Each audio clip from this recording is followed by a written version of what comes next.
All right, let's get started here. Welcome everyone to this Friday ITS Davis seminar. I'm Dan Sperling. I'll be the host for today. And we have a wonderful guest here that's going to give us a whole nother perspective on sustainable transportation. We are honored to have Dr. Shelley Francis. She is the co-founder of EVNoire, and that's a national award-winning nonprofit company. And it works, at the intersection of environmental health, transportation, energy equity, and they work with utilities, nonprofits, government agencies, and others. And they're really, at least the way it was started, and Shelley's going to elaborate, but the way they got started was to focus on the use of the purchase and use of electric vehicles, especially in underserved, overburdened communities. But it's been expanding beyond that focus. So I'll let Shelley talk about that. I would say before she started this company, she had a career working in adolescent and women's reproductive health, led a variety of public health programs. She worked in academia, pharmaceutical research, state government. She taught courses in public health, published many scholarly articles, and she has a doctorate in public health from University of North Carolina at Chapel Hill. So I only know a little bit about Shelley. I met her about 2 years ago, I think it was. Yeah, it's been out 2 years. We were both getting awards. I was getting on behalf of ITS. I think you were getting it on behalf of yourself. Well, it was an organization. Okay, both of us. So it's the conference that's held in Oregon by Forth on electric vehicles, and they gave out an award for, and I forgot what we got it for ITS, but we got one at ITS, and then EVNoire got one of the other awards, and that's where I met Shelley and been in touch since then. So Shelley, tell us a little bit about, before you get started, how did you end up where you are? Because, the main audience here are our graduate students, and they're all trying to figure out the future. And if they haven't figured it out by now, there is no single path. And you're going to tell us another path. Exactly. Like, you don't be concerned that you haven't gotten your whole life figured out yet. It's okay. Plenty of paths that you can take. So I guess I'll start. So I always had an interest in healthcare, medicine, and was just trying to figure out, like, okay, what do I want to do? And so my mom works in healthcare. And so my dad is an entrepreneur. So as a kid growing up, I would always go to like these tech shows with my dad. We would do like the auto show, we would do the stereo shows.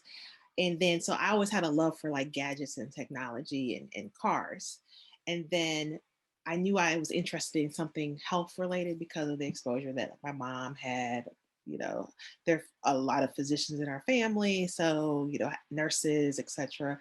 So definitely that was top of mind. And then, going to undergrad and being exposed to different internships and careers exposed me to public health, and went to graduate school, master's and doctorate in public health, and just found like a great niche around health disparities, social determinants of health, and working with disadvantaged and frontline communities. Got tied into environmental public health and environmental public health disparities. That was triggered by an interest in electric vehicles and reducing my carbon footprint. And so I started exploring, what kind of electric vehicle should I consider?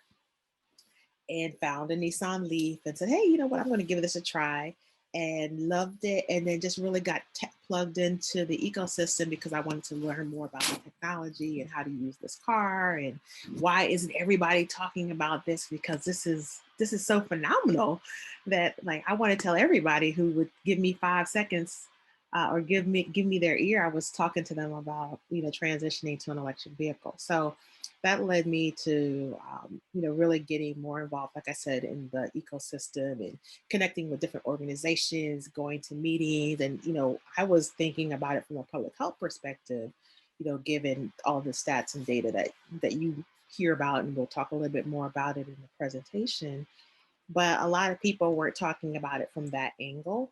And then when I would go to these different conferences or EV clubs, I was one of the few brown people there. So I said, well, I got to tell more people about this and make sure that all communities have access. And so that really led us on the journey of, starting EVNoire, which is the nation's largest network of diverse EV drivers and enthusiasts in the country. And that organization is a nonprofit 501c3. That organization really focuses on accelerating EV adoption as well as increasing awareness and doing advocacy work, research, beneficial public policy, as well as outreach and engagement. And then EVNoire is the consulting side of our work. And that organization works with everyone from municipalities to transit authorities to academic partners to utilities and co-ops to inform their electrification strategies. And so that organization really focuses and hones in on e-mobility best practice and e-mobility diversity, equity, and inclusion. So I guess, And, go and, ahead. and here you are. And here I am. And so what is interesting is that although I never set out to have my own business, every position that I had along the way, so whether it was doing government contracting or my academic position, or working in nonprofits or for local and state governments, I was able to take little nuggets and pieces of information to help kind of inform and frame what the company and the organizations do and look like. So I was able to build my skill set from each job. So you're basically taking transferable skills and experiences from school or from your jobs, from clubs that you may participate in, and there are ways that you can utilize that to shape out what your career path looks like. And then sometimes you may start off doing one thing and it's okay, you can switch and move on to another area of work. You don't have to stay in one lane for your whole work career. And I'm an accidental entrepreneur, so anyone can become an entrepreneur. It's a different path. And even if you're not interested in entrepreneurship, just don't feel like you've got to go this straight and narrow path. There's a lot of opportunities to stop and smell the roses and try different things along the way. Great advice. So thank you. It's wonderful to have you join us. Thank So you.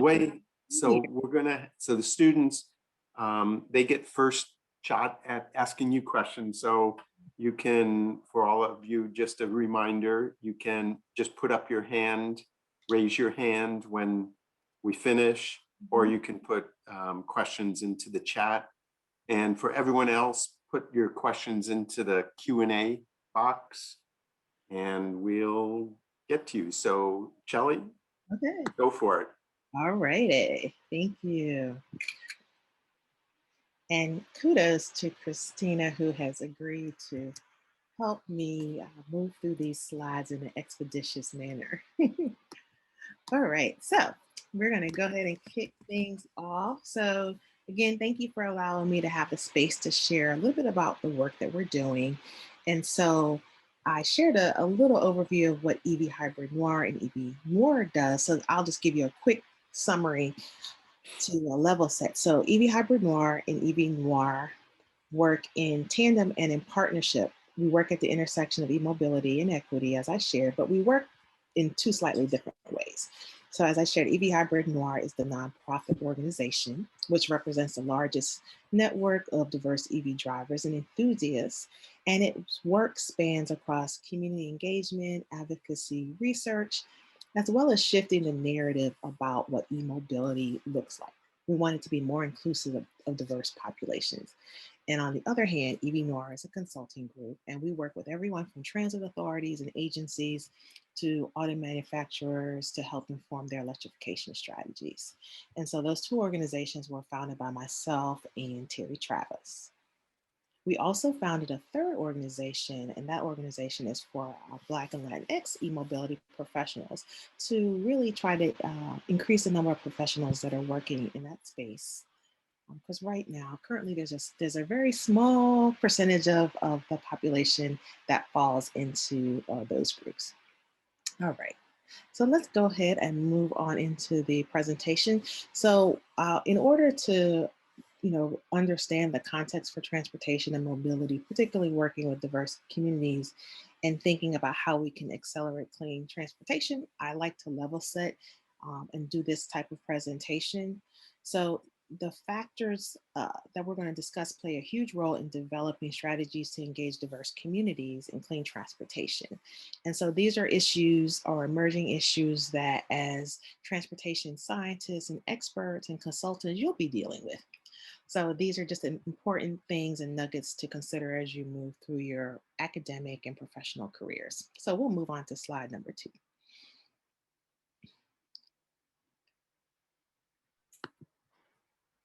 We're going to go ahead and share my screen real quick. Sorry for the technical difficulties.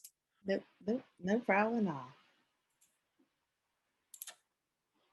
And I think I heard earlier that most of you are coming from this, from different backgrounds, but engineering, transportation science, and environmental science. So lots of different great backgrounds present today, along with community partners. So thank you all for being present. Shelley, are you able to see my screen? I am. Thank you Perfect. so much. Wonderful. I'm giving you the thumbs up. Great. Let me know when you need to go to the next slide. Okay, I sure will. So our team's comprised of diverse members. We are have a variety of expertise, but experts in thought leadership, and we are very intentional in making sure that our team looks appropriate to the populations that we work with. So we work with diverse audiences, so our team needs to look diverse. We've developed a number of resources to best execute the adoption of electric vehicles at scale. And this includes, what I shared earlier in terms of the centerpiece of our work is around e-mobility best practice, e-mobility, diversity, equity, and inclusion. And so, given the inequitable realities of transportation systems, these resources really center in the considerations of those impacted worst and first by overexposure to air pollution, and which are overwhelmingly rural minority communities of color, as well in urban communities. So we're going to go on to the next slide. Great, wonderful. So with the introduction of the automobile, over the past 100 years, owning a car and access to mobility has really been a centerpiece of the American experience. Cars represented freedom as well as were an outward expression of the consumer spirit, which is why as vehicle evolves, they had names like the Mustang, the Comet, the Trans Am. So next slide. Over the past 100 years, car ownership has become one of the most powerful economic advantages a family can have. So transportation provides access to healthcare. It provides access to education, workforce and economic development opportunities, access to residential mobility, as well as environmental quality. Next slide. And for us in the work that we do, how we define diversity, equity with e-mobility is really looking at a transportation system that provides high quality mobility solutions. We're looking at, focused on reducing air pollution, and well as enhancing economic opportunities for members of all communities. So unfortunately, due to many systemic and historical challenges, underserved and communities of color had often not been prioritized in these conversations. And again, like I shared before, when we think about diversity and e-mobility, we're not just thinking about, racial, ethnic diversity. We're thinking about rural and urban communities. We're thinking about the LGBTQI communities, people who live in multi-unit residence, the TNC, DNC, and gig workers, women, young professionals, and a whole host more. So moving on. Excellent. So let's look, just thinking about the historical context, which is what we're going to move through today. So, we had the Great Migration, and this was a time of where about 6 million African Americans moved from the South to escape the brutality of the Jim Crow experience, searching for better economic opportunities. So, some examples of some examples of some things that they were escaping from were like things like sundown towns. This was widely discussed in our National E-Mobility Equity Conference that we put on in the fall, and those were towns where people of color had to be out of those communities before it got dark, or there could really face some detrimental experiences. There was also another experience or item called The Green Book, and so it was turned into a movie, which was actually a really good movie. But it was more than just a movie. It was actually a guide to almost survival and travel in the South. And so this book shared different restaurants, places that you could stay, places where you could get gas, and restroom facilities, so that as you were traveling, you had a safe place to stay and navigate your transportation needs. Okay, next slide. The history of transportation in the United States has well documented of being separate and unequal. So from the time of Plessy versus Ferguson, which was the mandate for separate and unequal transportation, to the civil rights movement, where you had the Montgomery bus boycotts, to even today, when you think about some of the challenges that particularly African American people have with mobility and the police, it centers around transportation and being in your vehicle. So for 100+ years, access to transportation has not only been a civil right, but it's an issue of human rights as well. Next slide. Yes. So again, this is what I reviewed in terms of, this is just kind of giving you a spectrum or a view of just how closely civil rights and mobility have been linked. So there's obviously a very common pronounced thread here that we see across American history. And one of the things that's really critical to understand is that we have to understand history. It helps us to become better professionals. It helps us understand why some communities feel and experience things the way they do. So the equitable adoption of e-mobility really offers an opportunity for addressing some of those past injustices that continue to impact and affect communities today. Next slide. All right, so some of the issues that we see when we think about working with frontline or diverse communities, so now I'll go through some of these issues. It's displacement. So in thinking about why diversity and e-mobility and equity is critical, frontline communities have been dealing with a lot of different challenges. So they've been dealing with displacement, historic and systemic inequities, spatial mismatch. And so here, we can move on to the next slide as well. All right. So when we look at displacement, like this is an example of the Los Angeles Times has said not too long ago in the article that the highway system is one of the biggest monuments to racism, because the highway system, and this is one of the big stories from a few months from last year, the highway system really decimated many Black communities. And part of what happened was that this is still happening even actually today in many communities. So I'll go on to the next slide actually. Thank you. Yes.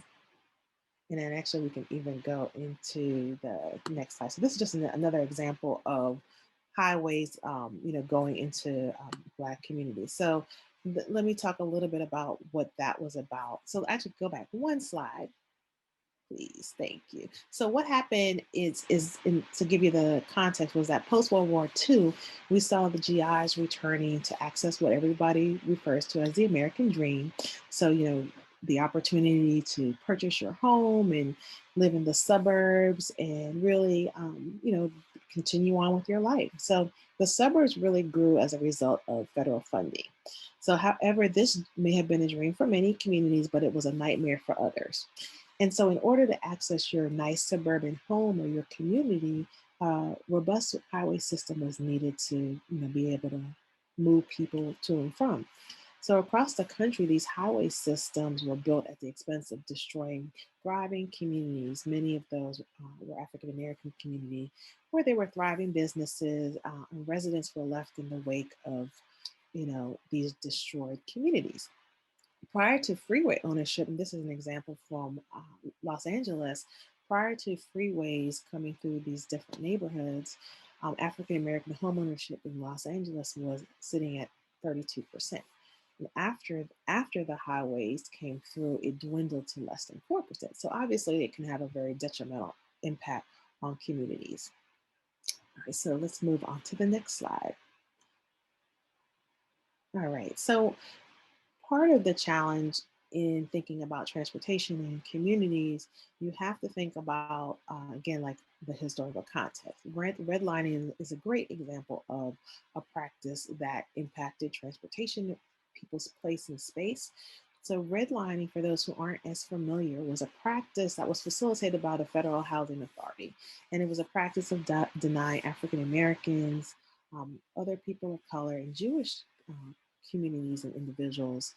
They were denied loans, and they had to live in specific neighborhoods. So denying individuals home loans and preventing realtors from selling homes to African Americans and other community members, this ended up what happened as a result was that it drove down property values, access to services, public services in neighborhoods where Blacks could live were scarce, to say the least.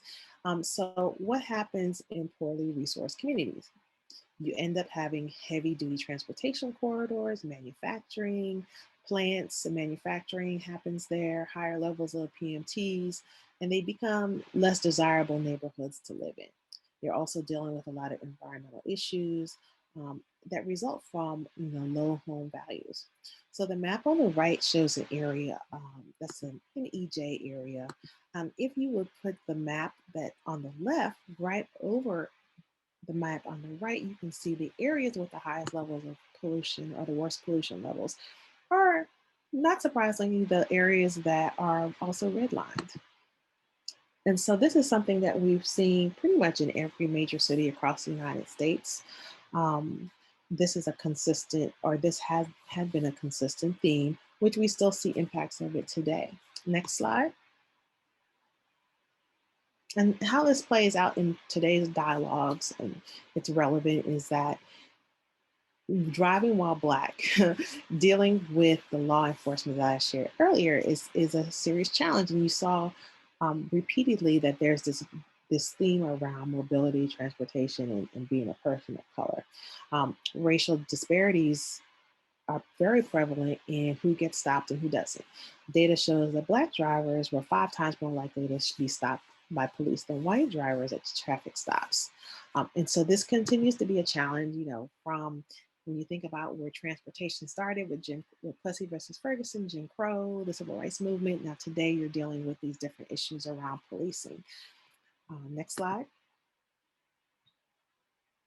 Okay, so now these next couple slides just illustrate the demographic characteristics of where and who lives in different areas of the United States. So you can see on the left, predominantly African Americans are living in the Southeast up to the Mid-Atlantic. There was some areas on the West Coast. And then Latinx communities are largest in the West and kind of the Southwest. And there's some pockets throughout the United States, like Florida and some other areas. Next slide. And then here, this next slide is another comparison of just like, okay, let's do an aggregation of where minority populations live versus households without access to cars and food. So households that are living in food and transportation deserts. And so there's definitely some overlap here between minority communities and living in transportation and food deserts. Okay, next slide. And then when you look at, the projected benefits of clean transportation versus reality, you can see that some of the populations that need to access clean transportation the most aren't really the ones who are adopting, unfortunately. And there's definitely some things, some tangible things that we can do about that. And that's part of the work that our organizations are really leading across the country, is to be able to shift that paradigm and do something different. So let's go on to the next slide. Awesome, thank you. So, obviously there's numerous benefits in terms of thinking about diversity and e-mobility equity. There's an opportunity to address environmental injustice. There's obviously a lot of increased public health benefits. So you're reducing uh, the the burden on the medical system. You're reducing the number of ER room visits. You're decreasing the number of deaths that are related and attributed to overexposure to air pollution. And there's opportunities for economic diverse development. So whether it is providing support to building out the infrastructure and maintaining infrastructure, to working on some of the electric manufacturing plants to really build out the vehicle infrastructure. There's a lot of different opportunities to embrace by making that transition to electrifying mobility. All right, next slide. Okay, so one of my favorite areas, obviously, given my background, is like really thinking about how vehicle emissions affects and impacts the body. So I say it impacts you from the head to the toe. And that essentially means that, you're looking at impacting brain development by overexposure to all the different particulate matter, to obviously facilitating increased respiratory related illnesses and chronic diseases, increasing exposure to cancers, infertility and fertility challenges. And so one of the things that this is really relevant today in what we've been experiencing in the last year is like, when you look at who is impacted worse and first by the impacts of COVID, it was no surprise to us and our team that frontline communities, rural communities, tribal communities, and predominantly Black Latinx communities have been disproportionately impacted by COVID and the pandemic. And part of that is when you look at who is impacted worse than first by air pollution and GHGs exposures, it is those communities. So we've spent the greater part of last year really talking about that, just thinking about the linkages between mobility, public health, and the COVID transmission and mortality rates. So, that even sheds a greater light on why we should be thinking about these issues. Next slide. Excellent. Thank you so much. So when we start looking at other reasons around transportation, so things that obviously we know, well documented and well researched, is that when you look at the amount of expenses that people are spending around transportation, underserved households are spending approximately about a third, 30% or more of their income on transportation, compared to white communities who spend about 16% on transportation. So that means transportation costs are particularly burdensome for lower income or underserved communities. And data also shows that communities of colors are traveling much further distances to work. So they're being, as part of doing that, they are at increased risk of overexposure to transportation emissions and contaminants. So another reason or another benefit of transitioning to e-mobility is, the mitigation and reduction of that exposure. Next slide. So in order to continue to really think about how we can utilize best practice and address these issues and work collaboratively across the sector, we curated this conference. It's the annual conference called the National E-Mobility Equity Conference. Now we actually have renamed it to be the National E-Mobility Diversity, Equity, and Inclusion Conference. And the purpose behind it was that, you know, equity has become this fancy, smancy new thing that everyone is talking about. And so we wanted to really make sure that we were level setting the conversation and really talking about what equity is, one, and then what are some of the best practices and lessons learned so that folks can avoid the missteps and really make sure that they're utilizing best practice. And so we presented this conference. There were over 40 different speakers, and we wanted to make sure that we amplified diverse speakers, diverse regions in this conversation. So about 80% of the speakers were people of color and were experts in their respective fields, leading conversations around what's happening from public health to utility best practices to best practices for engaging community partners in this conversation to, you know, exploring careers and economic development opportunities in electrification. So we were hoping that this conference would fill a much needed void in the space and really continue to elevate those conversations around diversity, equity, and inclusion, and really widening the tent around electrification and multimodal transportation. All right, so next slide. I think we're getting to the end. So as we're concluding, I just want to note that, you know, we are dealing with historic and systemic barriers, as well as was one of my fellow co-founder likes to say 100 years of habit with fossil fuel. So it's not going to happen. Electrification is not going to happen overnight. And it really is going to take a nuanced approach to continue to accelerate clean transportation adoption, particularly when you're talking about facilitating that adoption around all different communities. And so we really need to be mindful that we have to take a cultural responsive approach when we're thinking about programming, when we're designing policies and systems. We also have to make sure that we're investing in education, outreach, and engagement. So we're not just putting policy in place without some type of enrichment and awareness about what these policies are and how they're going to impact communities and how they're beneficial to communities. So, you know, EVs are not a new conversation. They're not new to diverse communities. This is Madam C.J. Walker, and she is the first woman to become a self-made millionaire. This was at the turn of a little beyond the turn of the century, 1908. She's driving a Stouffer Waverly electric car.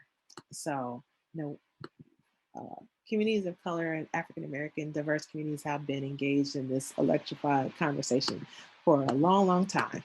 We just got sidetracked by some other things and leaned into fossil fuel a little bit too hard. Next slide. So again, you know, I'm looking forward to having our discussion now around, you know, next steps. What are some of the things that you all are front and center in terms of thinking about accelerating mobility to all communities and diverse communities. So I will pause there. Thank you for your attention. And let's see what's happening. Actually, if you will give me one moment, I'm going to get my power cord because I don't want my battery to run out. So this is take one little break. I'll be right back. I'm going to grab my power cord. Okay. Thank you. Thank you, Shelley. That was great. Oh, you're welcome. Thank you. Okay, folks, so there's lots of questions here. You know, it's like, I think Shelley's really good at thinking what can and should we be doing. So all of you involved in EVs, but other related activities. So I'm moving my screen so I can see you.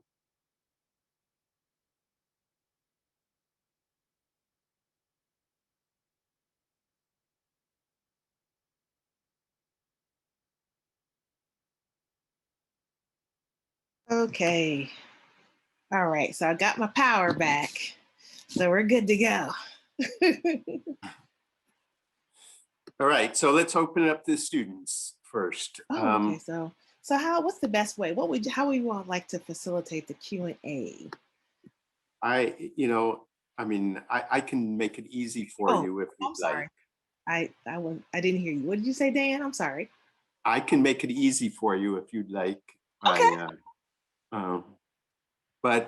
Okay, so any questions from students? Okay, so I see Trisha, go ahead. Hey, Trisha.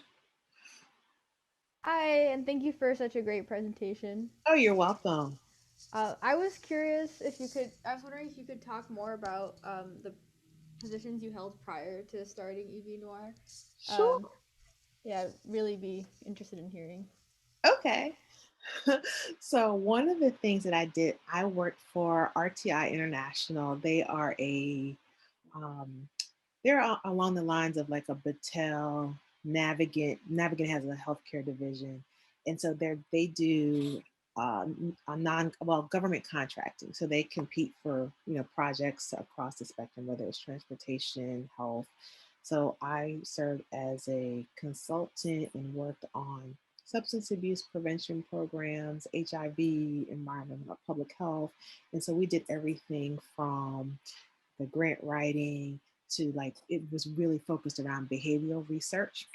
And then we took the behavioral research and published papers and tried to work with community partners around whatever that social issue was to provide viable, effective solutions. So that was one thing that I did. Then I also obviously was like an academic person as well. So I was an assistant professor for for a few years. Did a lot of research, teaching, research, community engagement related work. Let's see. I worked in a nonprofit, so I worked in philanthropy. Well, it was a segue between nonprofit and philanthropy for like a celebrity who had a foundation, and she focused on environmental justice issues as well as working with diverse communities. So let's see, I worked at McDonald's in high school. I babysat. I did some community organizing. So I did a lot of different things. I did a lot of internships. I did some shadowing like at one point I had this bright idea that I wanted to be a health administrator. I did an internship with a health administrator and promptly realized that was not something that I wanted to do. And so it's better to do that than to be in a career for a number of years and say, oh, I don't even like this. Why did I even just think that this was going to be a good fit? So I would encourage you to have, if there are things, career paths, or people that you see doing things, even on LinkedIn, reach out to them and ask them if you can just like talk to them, have a virtual coffee for 20 minutes, 30 minutes. People like to talk about themselves. So you should be able, and they like to help students generally. So you should be able to make some good connections and get some good guidance in terms of, considering different careers or jobs that you may or may not be interested in. So great. So students are being a little shy today, Oh, that's okay. but we're getting lots of questions from others. Go ahead, Oh, Shelley. okay. So there's some questions that are popping up. Yeah. I guess those are the ones from everybody. Yeah. So go ahead and you Okay. can. Okay, so I have one question. This is from Audrey, and Audrey, she asked, "What are recommendations? What is your recommendation on how policymakers can best address the needs of frontline communities when developing EV infrastructure policy?" Great question, Audrey. Where is Audrey? Um, okay. So anyway, this is what we advocate for, and this is one of I lean into this as well, is that the best policy is just a policy if it's not impacting the communities or the individuals that really need the policy. So, and what I mean by that is um, don't do policy in isolation, and policy is not the silver bullet or the magic bullet. So there's got to be other things coupled with policy. And when I say other things, you got to have research coupled with policy so that you can look at the outcomes and see how this policy, like looking at the metrics, like how do I know this policy was successful and is reaching the people or the target that we wanted to reach. Then two, just thinking even about clean vehicle rebate programs. So if we're not intentionally doing education and outreach to all communities, particularly communities that are considered frontline, that have impacted worse than first by overexposure to air pollution. If we're not doing intentional and culturally appropriate marketing and education, they're not going to use the program. I can tell you right now. And the data shows that's part of the challenge. And so, we're working with stakeholders now to try to really retool what some of these programs look like and retool the education and the marketing and the branding of those programs so that more communities are able to access them and they know about them. There's a great new dashboard program that is coming out in a few months. It's not live yet, but it's really going to synthesize like where all the different rebates and programs are and help people determine their eligibility. So they can just go to like one place, one portal, and put in information that will tell them like, okay, based on what you shared, you're eligible for these 5 different programs or these 2 programs. And this is how you go about applying for these programs. So really making things easier for participants and for communities to participate in these programs is really critical. And so let's not do programs and policy in isolation. Let's not do policy without engaging those communities that are impacted worse than first, or those communities that often haven't had a seat at the table. So I think the policies that have been put in place are well intentioned, but we just have to think about what can we do to further enhance the policy so that it's having a larger impact or having the impact that we'd like it to see. So thank you for that question, Audrey. And then I see Scott has a question here, and I'll read Scott's question out. It's what would you say are the largest barriers to EV ownership? Okay, it's moving around. So another question came in, so it moved. Okay, so what would you say are the largest barriers to EV ownership in communities of color, underserved communities, and low-income communities? And so great question. So I would say the first thing is, so diverse communities are just that, so that they're diverse. And then I'm going to get to your question, Scott. So sometimes when we are working in this space, we think that all frontline communities are the same, or low-income communities fall into the same bucket. So they're all really different. So there are folks from every socioeconomic status, from Latinx communities, from Asian communities, from African American communities. So they're not all the same.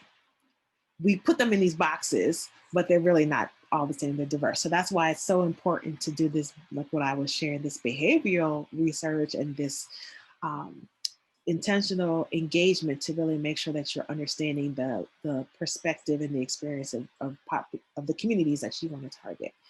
One of the largest barriers that we've seen in our research is that folks just don't know about these programs. They're interested in them once they learn about them, but they're like, why the heck isn't anybody telling? Like, people should be screaming about these programs from the top of their lungs, but they don't know about them. And that is one of the biggest barriers. The second one is infrastructure. So there's a phenomenon that we talk about called charging deserts.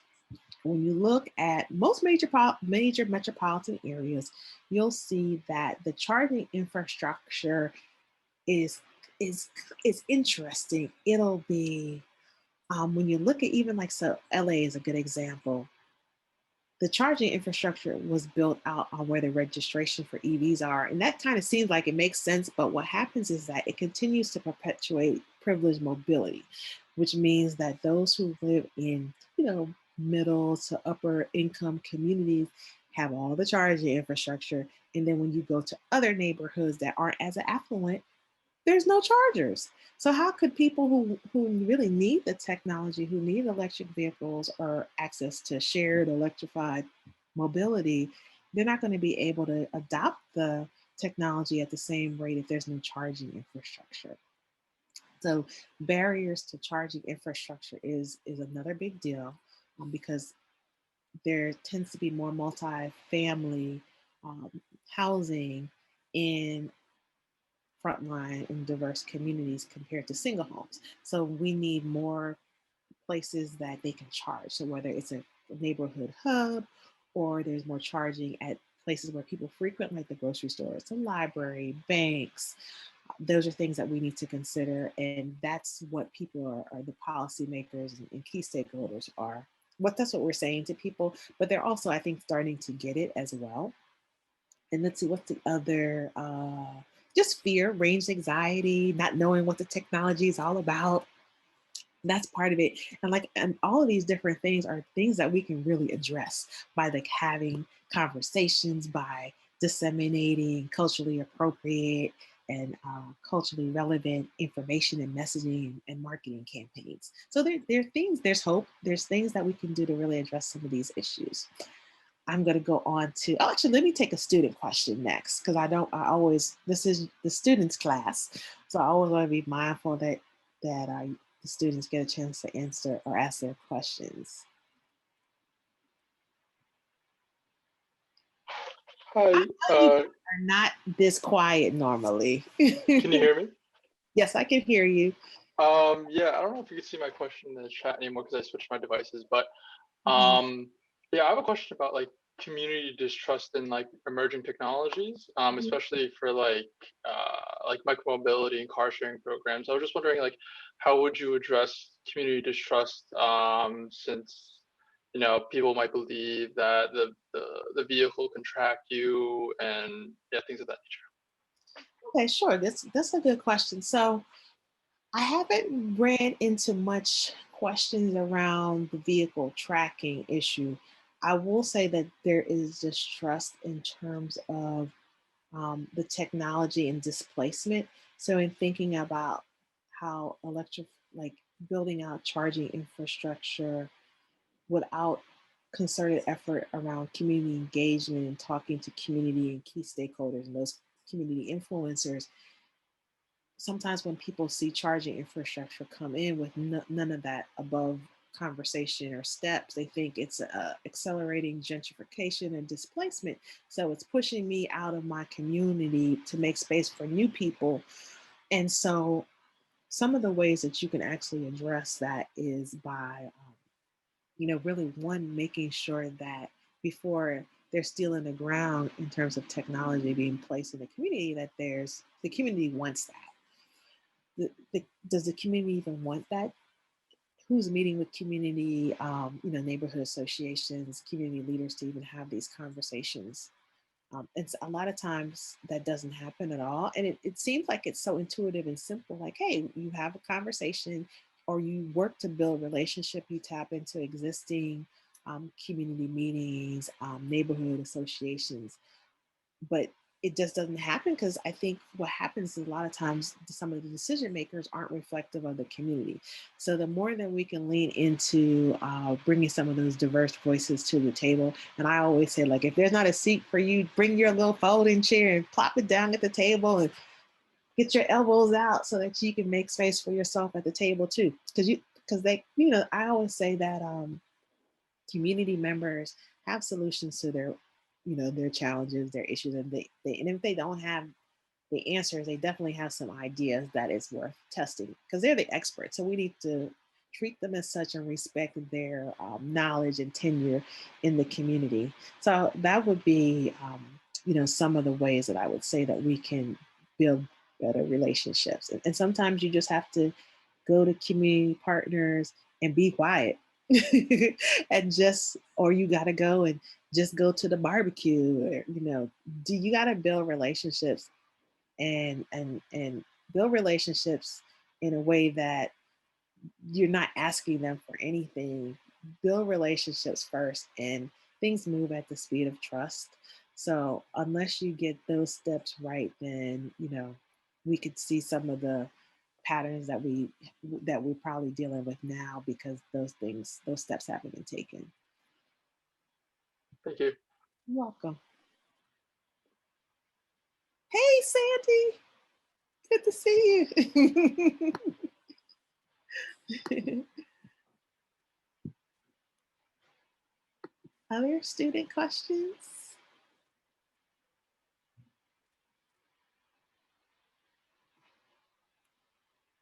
Sandy, I see your question and I'll circle back to you. Hi, Shirley. Hi. Is it Ray? Yes. Hey, Ray, how are you? Good. How are you? Pretty well. Nice.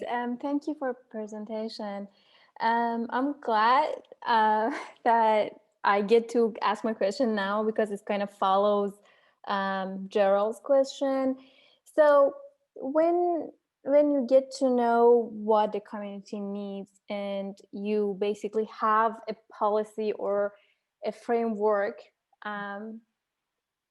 designed and ready, how you get to implement it, you know, before like implementation, and what are the steps like in between those that are always unseen, you know. I am pretty sure that there are like some behind the scene, or maybe we don't see that as like a visible actions between the the step that decision is being made and until it's kind of like constructed and it's out there. So let me make sure, I'm going to repeat the question back to make sure I understand. So you're asking me what happens, or how do you get community members on board? So you've been working with the community to build out a framework. You developed a strategy that you want to implement, and then how do you get it implemented? Yes. Is that Yeah. Okay? Yes. Yeah. So it depends on what you're doing, but I would say you would want to work with individuals or organizations that have that level of expertise on implementing. Let's say we're talking about e-mobility equity, so let's stay in that vein. So you would want to work with an organization that has, you know, experience implementing said program or said strategy with those types of community partners. You would want to also make sure that you're continuing to engage community partners and center equity, diversity, inclusion throughout the process. So don't just put it in at the beginning or add it at the end. You want to make sure that you're integrating that approach throughout, or you said you developed a framework in collaboration with the community. So make sure that their community, their checkpoints or kind of evaluation, you know, check-ins throughout that project to see how that project is going and how the community want to see what the community's feedback is in terms of how the implementation is going. So that's one of the ways. And then of course you want to make sure that you have the community buy-in along the way. Sometimes there could be like one person that could kind of blow up your whole project, and it could be something simple as like they felt like they weren't included in the process, or they wanted somebody to reach out and spend more time hearing their perspective. So just like making sure like everybody's kind of on the same page in terms of the process, buy-in, implementation, and then making sure that when you are working with community partners, that you're not just extracting information out and then you're like, whoops, I'm gone. See you later.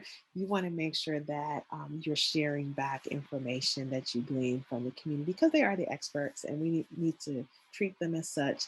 And I always tell people this: no free work. Don't ask community partners to do free work, because we don't do free work for people. You don't expect your doctor to do free work, your attorney to do free work, or your contractor. So community members are experts in their community. And so we need to treat them and respect them as such and compensate them for their time. Thank you. Yes. I'm going to take one from the Q&A here. Okay, so it says, in travel behavior, we study how people make choices, and this seems to often represent only a particular type of decision maker. I'm working on a study to start thinking about how to reflect the perspectives and decision-making processes of disadvantaged groups in studies of travel behavior. How to get away from the transit captive way of thinking about decision making. Okay. I feel like this might be more of a statement. I'm not sure if this was a question per se. Um, let's see. I just wanted to kind of process that in terms of if I had to give her some guidance, what would I suggest? Okay, so you're thinking about, you're working on a study, you're thinking about how to make your process more reflective of diverse communities and decision making. So who are you working with? Are you, and you don't have to answer this if you don't want to, but just, things to consider is that, what frameworks are you utilizing to inform your process?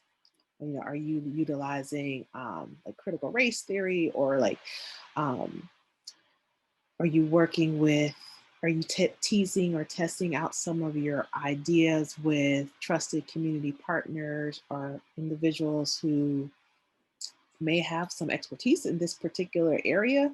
And I think those are some things that you could think about in terms of, thinking about moving away from transit captive way of thinking, as you mentioned in your question.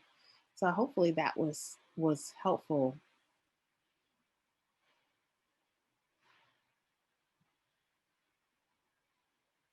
Let's see. All right, so I have another question here.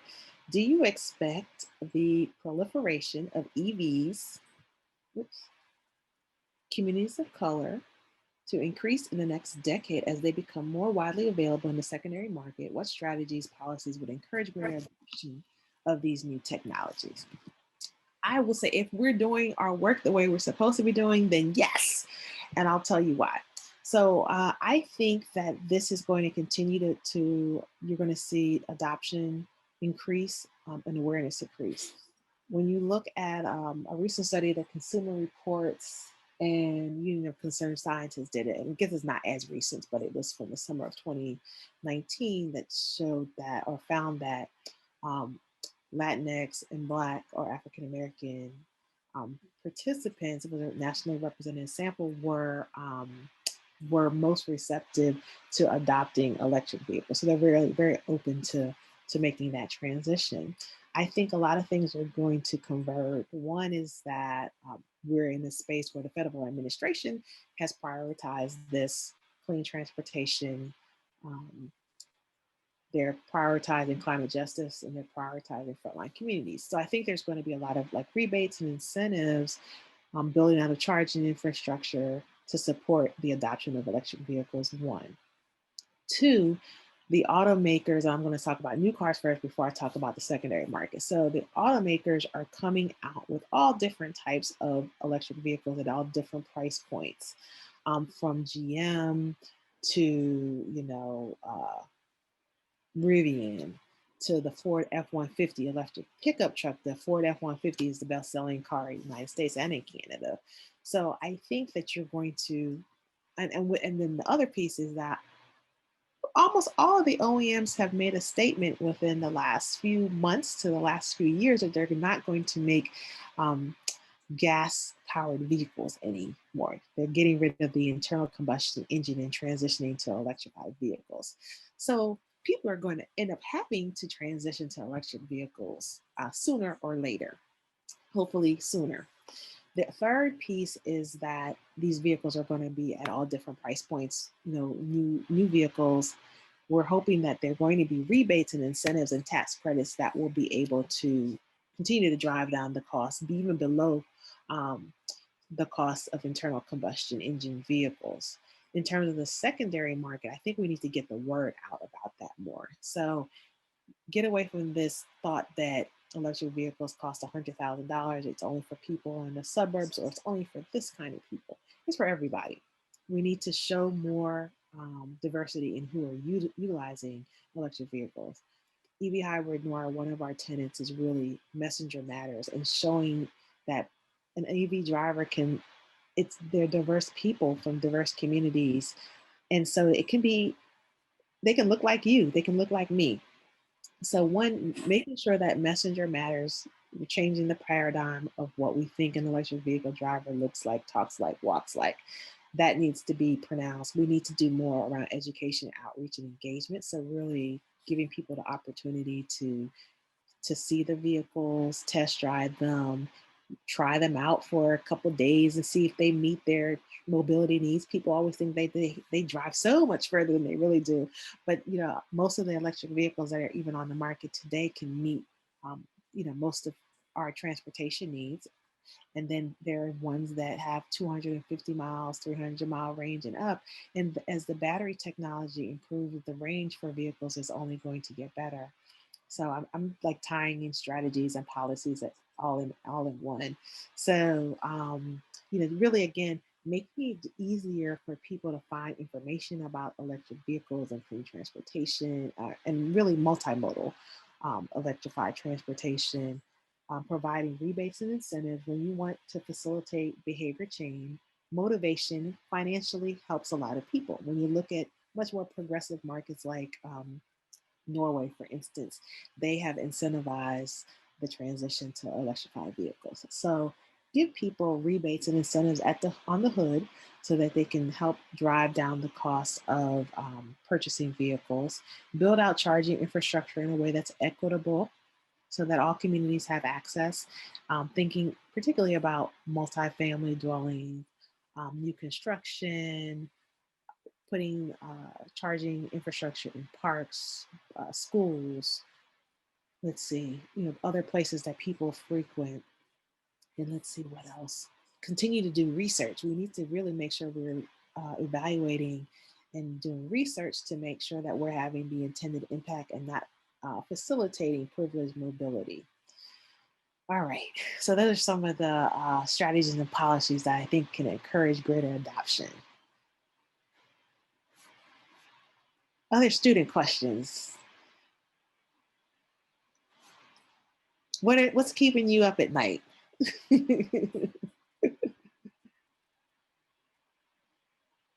I don't believe that you guys are this quiet. It must have been like, you must have been really doing a lot of stuff yesterday, even that you guys are quiet today. Dan, are they normally this quiet during the lectures? Can I jump in here? Yes, you can. You can ask more than one question. Yeah, I was wondering if you were able to talk more about EVNoire's involvement with Electrify America and what that might look like. Sure. So I can say a little bit about it because we're working on a project with them. But so we're working on a project called Drive the Future California. And so one of the things that the key goal of this project is to get a better understanding of how we can better engage more diverse communities. Specifically, we're focused on African American communities for this project because this community hasn't often been engaged or marketed to really amplify clean transportation. So we're looking at, you know, best practices. What are the best ways to engage, educate, provide communities with the opportunity to touch, feel, and experience the technology in a way that's culturally relevant and safe. So part of it is, you know, we know for a fact, based on research in California and other communities across the country, is that messenger matters. That's what people tell us in our studies, in the focus groups, etc.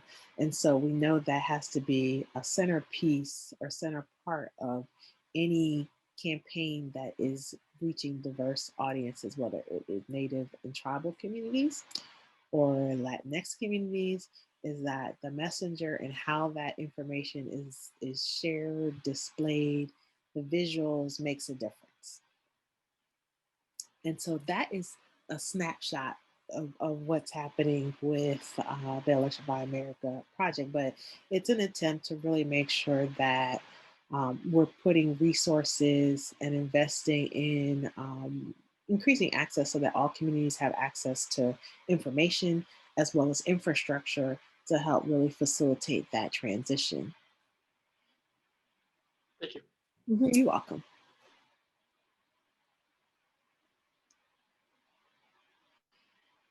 Hi, Hello? Dr. Can I jump in? Hello. Yes, you may jump in. The floor is yours. Thank you. Great presentation, Dr. Shelley. Really love the term accidental entrepreneur. Thank you. Yeah.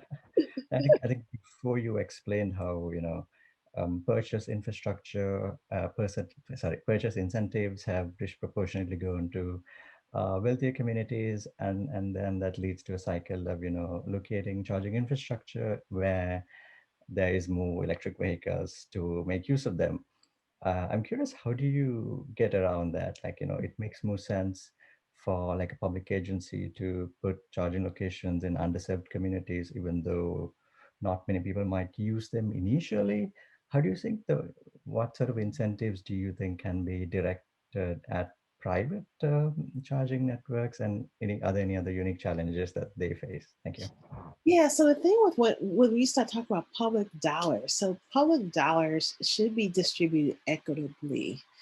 We should not just do charging infrastructure based on a registration, because the thought is that, okay, so we want more communities to adopt this technology and this transportation. So let's, you know, equally distribute the charging network so that people can travel from one side of the city or one side of the state to the next without hitting these charging infrastructure gaps.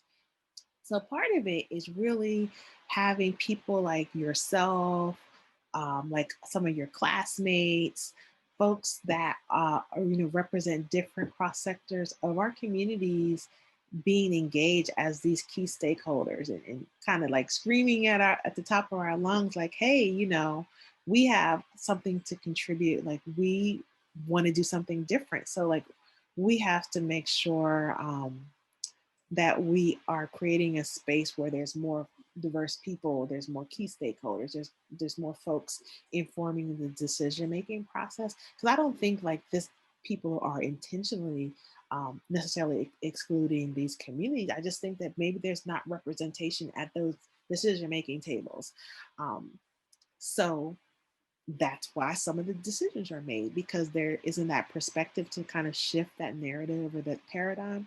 So I think the more that organizations like ours and other organizations are able to help guide and shepherd that conversation based on research, based on engagement efforts, I think you'll begin to see things changing. I mean, I'm already seeing that narrative change. Now, I don't know if it's just because equity has been, really, it's been front and center for like the last year or so. And then equity, climate justice, environmental justice, clean transportation is a focal point of the Biden-Harris administration. So like, that's really exciting to see those changes.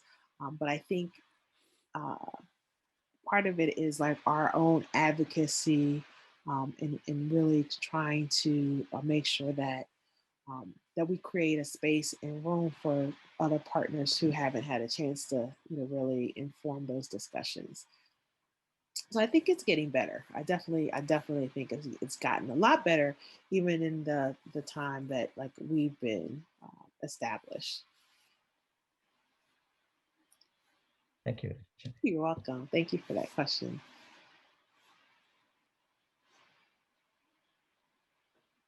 There is another question in Q&A that you kind of already answered, but Okay. I don't know if there's anything you want to add to that. Okay, is this the one from Kristen? Yes. Okay, so let's see. So Kristen's question is, what are some more effective ways we can engage disadvantaged, marginalized frontline communities than we currently do? How do we think this can be improved to better address equity concerns? Okay, so I haven't talked about this yet, but I will add this and tie it all into addressing Kristen's question. Is that one of the things that I'm trying to be mindful of, and organizationally we are thinking of it at top of mind, is like thinking about the language that we use. So for a lot of often you'll see when we're talking about diverse Black Latinx communities, you'll see low income. And so that's why I was saying diverse communities are just that, they're diverse. There's a little bit of everybody in this pot. And so sometimes low income, people think that low income automatically means tribal communities, or low income automatically means Latinx communities. Well, yes, there are low income, population in those communities, but that's not the whole community. That doesn't represent the whole community. So just thinking like about language. So one of the things that we don't utilize in our work is we don't use the term MUD, multi-unit dwelling. Big gets the thumbs down. We tend to say multi family dwelling, or we just say, like I say condos and townhouses, because MUD just has a negative connotation to it. You know, marginalized, you know, that can go that could be kind of go so.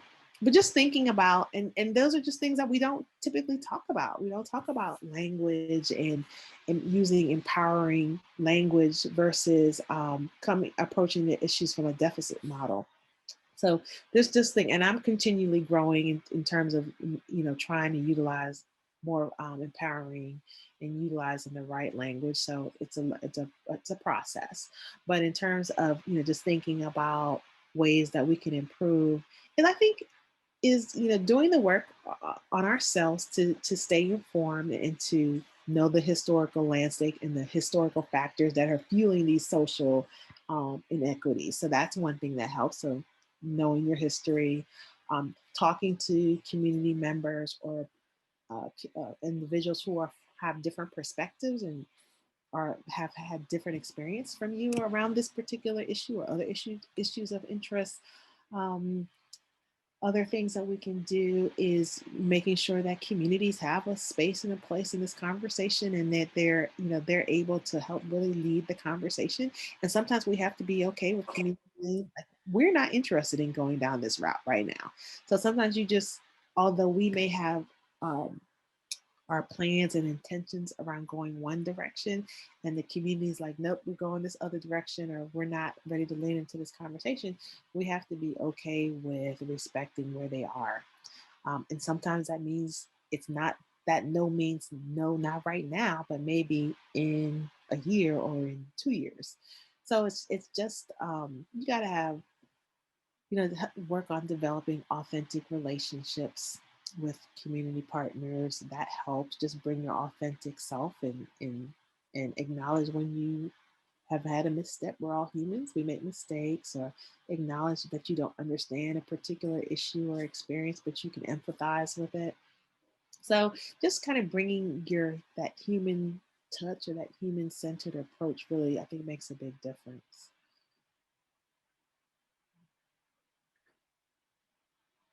Maybe you can help out Sandy now.